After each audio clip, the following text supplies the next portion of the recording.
It's crazy that it's this weekend. It's crazy that this whole thing came together. I mean, one thing I will say, I believe Tyron wins the fight. I believe Tyron takes Jake Paul to a place where he's never been before.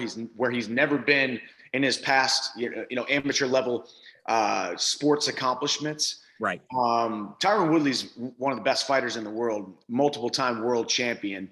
But the one thing that I will say is that confidence is the most important aspect of combat sports. And when you watch the lead up to this fight, Jake Paul's confidence, and not just the confidence in his abilities, but his confidence to wreck the status quo, to be something different than everybody expected him to be, to continue to prove the doubters wrong.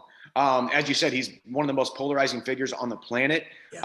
I think Tyron gets the job done, but my goodness, the entire world is going to be tuning in. And you got to hand it to Jake Paul for taking this fight. Nobody ever expected him to actually take a fight against Tyron Woodley, and it's going to be a barn burner. Have you spoken to him, Michael? Obviously, I know Tyron's really been training hard. He's been kind of going to different gyms across the country. Have you had a chance to actually speak with Tyron? And if you have, how's he doing? How's training going? And how's he feeling? I have. When you talk to Tyron, I mean, he's been doing this since he was, a less than 10 years old in the wrestling realm. And then I wrestled with him, you alluded to, at Mizzou. He was like my big brother. He was a multiple-time All-American. He was that guy that I aspired to be like as a walk-on the University of Missouri wrestling team. So the guy's been competing, not just competing, but competing at a high level for half of his life and all of his adult life. And he's been under the biggest and brightest light. So for Tyron, the general sentiment I see and feel and hear is that this is just another fight. I will say, with a fight of this magnitude, but also a fight where there's so much to lose.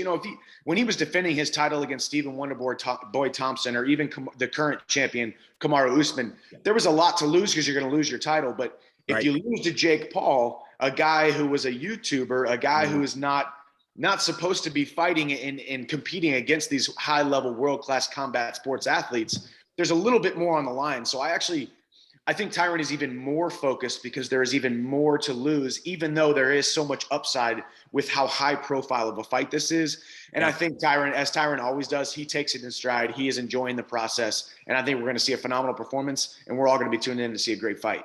Michael, another interesting aspect of this, obviously, and you three of you have this unbreakable bond because of your time at Missouri, but we know what happened with Ben when Ben stepped in there with Jake Paul. Have you talked to Ben, and is this kind of retribution in a way for Ben if his good friend Tyron can go out there and kind of get some payback for what happened when Ben and Jake fought? I have talked to Ben, and Ben is the most just carefree, but also he's so carefree, but he's also has a bulletproof mind. So if he wasn't carefree, it wouldn't bother him because he has a bulletproof mind.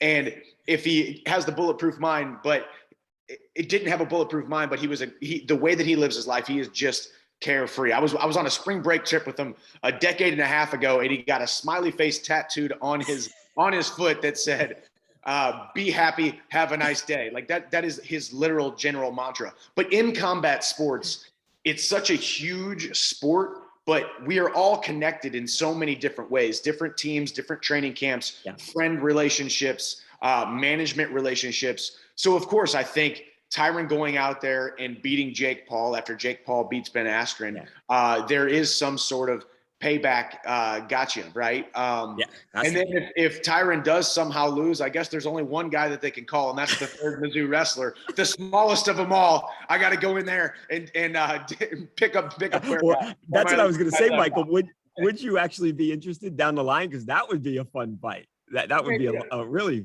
fun to watch. No, I mean, there's no doubt that just the hype that it comes with. I mean, I try to pull myself out of the combat sports kind of as the actual athlete and say, man, is what Jake Paul and Logan Paul are doing, is it bad for boxing? Is it bad for MMA?